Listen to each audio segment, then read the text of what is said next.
Hey guys, so please excuse the horrible mess that's behind me, and I'm going to turn, I guess it's bad no matter which way I have the light on. Excuse the mess, I am not turning the computer around to film this, and I seriously see that I am like completely washed out. So hopefully you guys can see me. This looks a little bit better. I turned down, oh that's better. It's all the brightness from the computer screen. Go figure on that one. But anyway, this is going to be a start of my new weekly meme, which is going to post every Wednesday. I know this is not Wednesday, so this will actually post on the site on Wednesday. But my poor little laptop here is dying. I don't have my calendar on this other computer. I forgot what I named the meme. Great. I'm hoping this doesn't go anywhere, but it is called Weekly Review. I popped over really quick. And what I'm going to do is once a week, I'm going to be coming on here and giving you guys video reviews. A couple people have asked me to do these, so I thought, why not? I will do them. So right now it's going to be series. I will do individual ones as well, but I'm kind of backdated because I've gotten through a lot of books, but I'm not going to do videos for all of them at this particular moment in time, but I'm going to be doing that in the future. So these will be scheduled in the future, so they will automatically post, so you guys won't have to worry about anything, and then nothing will be late or early.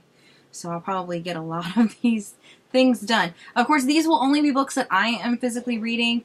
They will not be anything else on the site other than stuff that I personally have opened and read. So first off is going to actually be, I don't know where book 1 is in this massive stack over here. It's going to be the Throne of Glass series. I was going to hold this whole entire stack up, but it is massive, and I did something to my back the other day, so I'm going to forego that. But I read the entire series of this. It's something that I've been wanting to read for some time, and I actually had already read, the first 3 books? I think it was, I had read up to, I think, Heir of Fire. It's where she goes to the place where Maeve is, and she finds Rowan and all of that stuff. So that was the last book that I had read to begin with. When that was out, because I think those were the only ones out. I think Queen of Shadows was getting ready to come out, because I'm thinking that one's after that. But I hadn't read that one yet. So that was as far as I had gotten. When I started my shelfie book club, which is now Read More Book Club, I wanted something slightly shorter. This was the first series that we decided to read. So I was really excited to be able to complete a series because I haven't completed a series in some time. I was saying I completed the House of Night series, but then I remembered I haven't done the little novellas that are hardback that are like really small. So I'm not really counting that one anymore because I haven't read those. And now there's an extra book out that I haven't touched either. So that series is no longer being considered a completion. So the last series that I physically completed would probably be, I don't know, Twilight. I know I finished that one. The Hunger Games, Divergent. I'm trying to think of all the different series that I've read.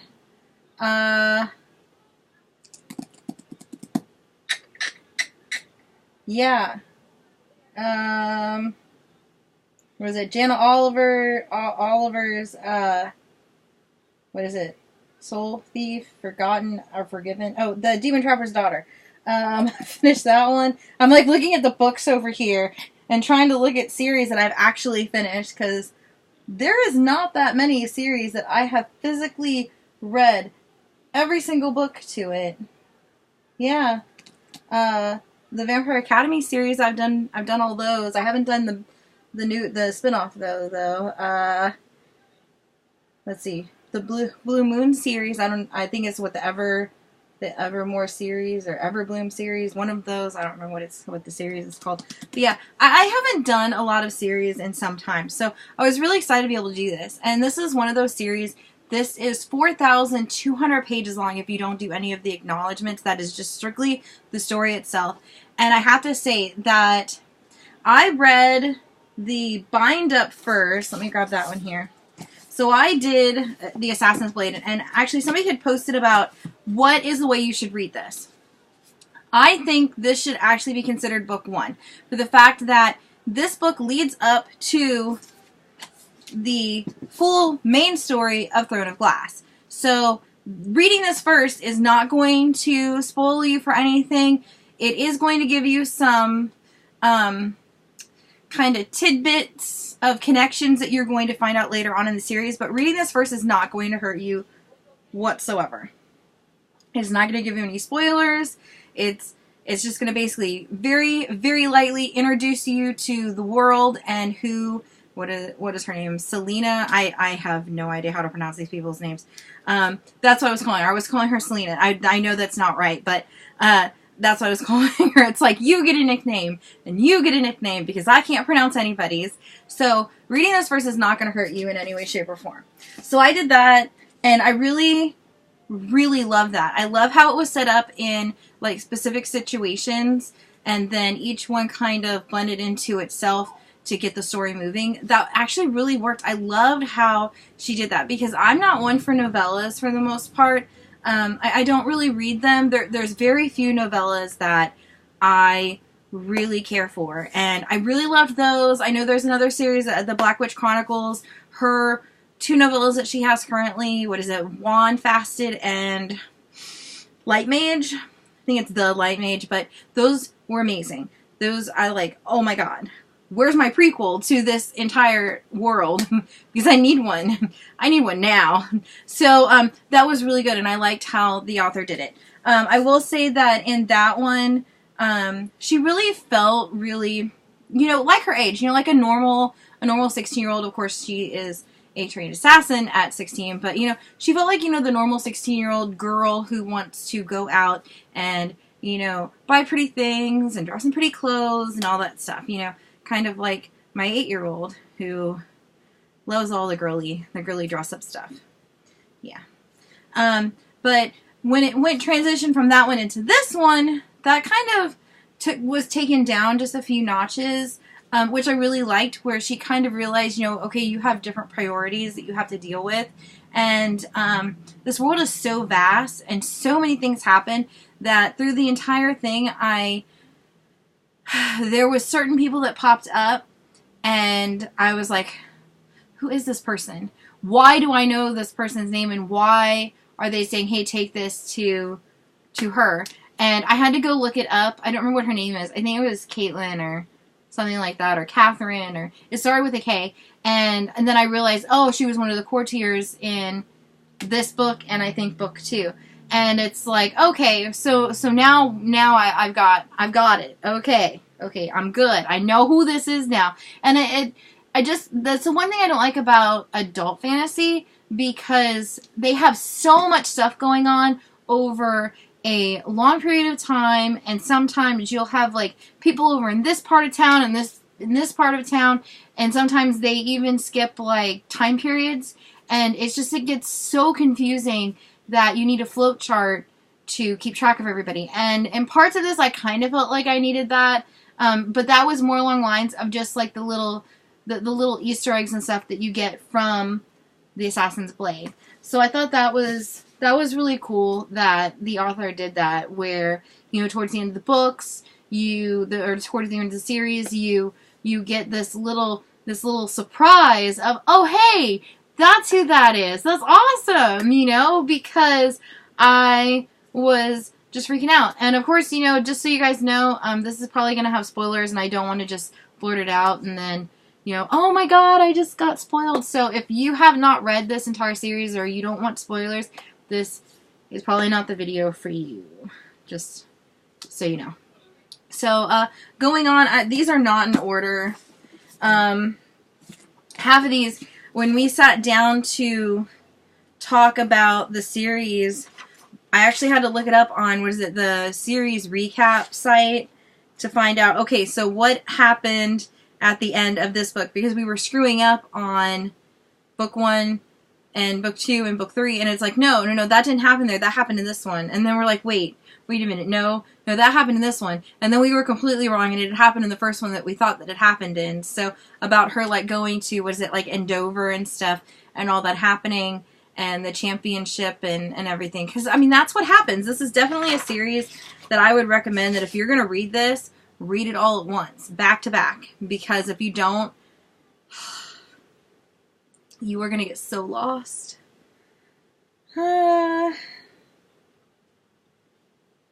Okay, so in the end of this one is where she gets sent off to, was it Wendell or whatever, to go kill the prince and the king in that area of town. And it's like, I need one gigantic map, you know, of like everything. Because in these you just get like bits and pieces. You know, like this one you just get this, and then it's like, oh, well, you know, this way is to where she's going. And down here is the southern continent. And I'm like, okay, so I need to just be like a real big map or something. So I just can see all of it at once. Because I think she did really good on the traveling aspect of these books, where you know, they're going from, you know, like say I'm going from Florida to Ohio, and these are the things that I see along the way. I think she did really good that if I had to use these books as a roadmap to get from point A to point B, I think I could do that. It's not like another book that I had read. What is it? Daughter of the Burning City, I think. Something like that. I think it was from Amanda Foody. And she had explanations of like this circus type thing, and I was totally lost. I'm like, okay, I need a map or something, because if I was ever dropped into the Burning City, this circus thing, I would get horribly lost. It's not happening. I would get so lost. I would never find anything there. The descriptions, I love the book, don't get me wrong, the book was amazing, but the way that she described on getting from point A to point B was so confusing. That was the one thing I didn't like about that book. So, let's see. These are the other two, and then those are the last ones. So, the Heir of Fire, like all of these towards the end of these, oh my god, I did not finish the book without crying. Like seriously, especially like the last two books, The Tower of Dawn and The Kingdom of Ash especially. Oh my god, like every 5 seconds I remember posting to social media, I'm like, how am I supposed to read this if I can't read, because all I'm doing is crying. You know, it's horrible. It's so horrible, but it was so good. And it was so good. So Empire Storms was kind of slow for me. It was the first book that I thought I was actually going to give less than 5 stars to in this series. But then, like, by the end of it, it completely redeemed itself.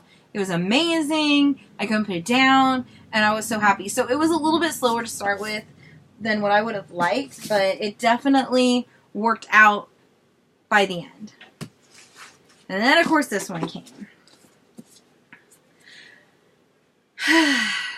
This is the first book in the series that was not in her direct point of view. That she is not in this book, I think, until like the very end. I think we get like a snippet of what she's been going through by the very end, I think. Let me look. Yes, you do. Yeah, because it says Fireheart. Yeah. So, like, you get an extra chapter at the end of this one that is all about Aelin and stuff and what's going on with her. And, I'm pretty sure that's how you pronounce that. So, this one is about Cole. That's how I pronounce his name. If I'm not right, I'm probably not right, but that's how I pronounce it. So, this is, of course, him going to the Southern Isles because he's in the wheelchair. And this one, I thought I was going to hate it. I don't, like, Cole's okay, don't get me wrong. He's fine. You know, he was fine in the first couple of books. You know, I was rooting for them as a couple, and all that stuff was fine. And then, you know, they just kind of fell out of, you know, that couple, oh my god, yes, that's my, you know, OTP or whatever it's called. And then, of course, you know, that doesn't happen. And she falls in love with Rowan, and, you know, then he's kind of on his own and doing his own thing and just basically just trying to keep, what's his face alive? I don't remember. Dorian alive. I haven't read this in a while, so I think it's been 3 or 4 weeks since I finished this, so be lucky I remember anybody's name. But anyway, so in this, he's in his wheelchair, and I thought that I was not going to get through this book. But by the end of it, I was sobbing. Of course, This book is the first one in the series that completely broke me, where I was at parts, I was either crying or I was like, holy crap! And that was this book in a nutshell, because there is so much in this book of, you know, just, oh my god parts where you're just like, you're completely speechless, you know, you're kind of kicking yourself wondering, why didn't I see this before? Because this makes so much sense and I didn't see it coming. And I was just like, okay, I'm just stupid and I'm just tired and I just need to go to bed, because there's no reason why I shouldn't have put 2 and 2 together. So this one, of course, also deals with the healer from the Assassin's Blade, as well as the merchant that she buys the spider silk from. So those 2 things in this book, I was freaking out. I was so happy. I do wish that we would have gotten a little bit more about the healer, because, and I think she should have been a little bit more powerful versus what she was, just for the fact that in part of that book, she goes down into this like spa section where there's rejuvenating hot springs, and there's these bells that all the healers of the tour hang up when they come there. So she follows all of the bells down until she gets to like the first bell that's there, and it's all corroded because of course they're like copper or brass, and it has her descendant's name on it.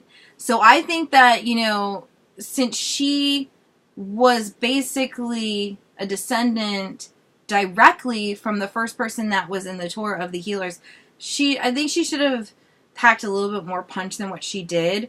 I mean, I understand she was very powerful to start, but I think the author should have taken it to like the next level, where she should have been a little bit stronger than what she was. Just a little bit more powerful. You know, like, I don't know, being able to bring people back from like the brink of death would have been amazing. But that one was really good, and it ended, you know, big shocker on, I love how they did the whole binding with Cole and her, and I think that worked out really, really well, and I loved it. Oh my god, I loved it so much. So good. I think that's almost my favorite book in this series, which I did not see that coming at all. Oh, that was really good. So then, of course, the last one, this is the only book in this series that I don't have signed. The rest of them, I actually got to meet Sarah J. Maas a couple years ago when we went to Chicago for BEA and ALA, which was an amazing event. I wish I would have gotten a hotel closer to the event instead of driving back and forth an hour one way, but it was okay. Definitely would love to go back to Chicago sometime and actually go be able to look around at downtown Chicago, because I didn't get a chance to do that. I went to the grocery store and the bookstore, Anderson's bookstore, which is amazing. And that's about it. And slept. Lots of sleep. So anyway, so this one of course ties up everything, all the loose ends and all that, and we get an ending and we get an epilogue. The epilogue was not fulfilling to me. I want another book to this that gives me an epilogue or story where it's been, you know, like 20 years. You know, Aylin's got kids. You know, other people have gotten married and have kids. You know, give me something. I need something. I wish she would have done something like Harry Potter did, where, you know, 19 years later. That would have been more fulfilling to me versus what we got in this, because I think in the end of this, the epilogue was a year later. I think it was 6 months. It was somewhere in between that. This one was so sad in parts. Oh my god. I was waiting for her to kill off certain people, and I won't talk about this. You know, like, the spoilers are basically gone. But, like, certain people die in this, and I have just got tears running down my face, and I'm just like, no! Why? And it was so heartbreaking, and I was so sad. And like, now it makes me want to cry. And she did such a good job with this entire series, though. I mean, that whole entire thing is 4,200 pages long. Well, 4,199 pages long, but anyway, so 4,200 pages, and it's just so intricately woven and just so breathtaking and heartbreaking and inspiring and devastating, and it's all of that in one. And it's like, by the time that you get done with the series, I can fully understand why people talk about their book slumps and stuff like that, because you've read about these characters and you have been integrated into their lives, and now the story's over and you don't have any updates with them. You don't know what's going on in their lives. They don't have a Twitter or a Facebook or anything where you can just go friend them and keep up to date with all of their daily activities. That would be kind of cool, though, for an author to do with their characters, where they have their own little group Facebook or something, and they get weekly or monthly updates on what's going on with them. Hey, we just celebrated our third anniversary or something. That would be kind of cool. But yeah, it was so sad. But overall, I give the series glowing 5 stars. It was amazing. I do hope that she comes out with another book to this series sometime in the near future. I know that Kingdom of Maas just came out, but I'm really hoping that we get something just a little bit extra. Oh my god, there's something in my eye. Just something to pull us back into this world so that we kind of get an update on what's going on. And, it doesn't have to be a full-fledged, extra spin-off series or anything like that. Just something small. I mean, Veronica Roth did it in the paperback copy of Carve the Mark. We get an extra little story to the world of Divergent. Just something like that would just be completely amazing. So I'm hoping that, by the end of this year or next year, whenever the paperback to Kingdom of Ash comes out, I'm hoping that maybe we'll get just a little extra, just an extra little story or something, it can be 500-600 pages long. I'll be okay with that. I know it's not going to happen, at least not that quite not that many pages, but 100, 200 pages. I would be happy with 60 pages, something. I need something. All right, well, that is all I have to say for the entire series of Throne of Glass. I hope you guys have enjoyed this video. Again, I'm sorry about the complete mess behind me. I'm going to be cleaning in here after I fix my calendar. I'm not ready to clean today. But I hope you guys have a great Sunday and a great rest of the week, and I will catch you guys later. Bye.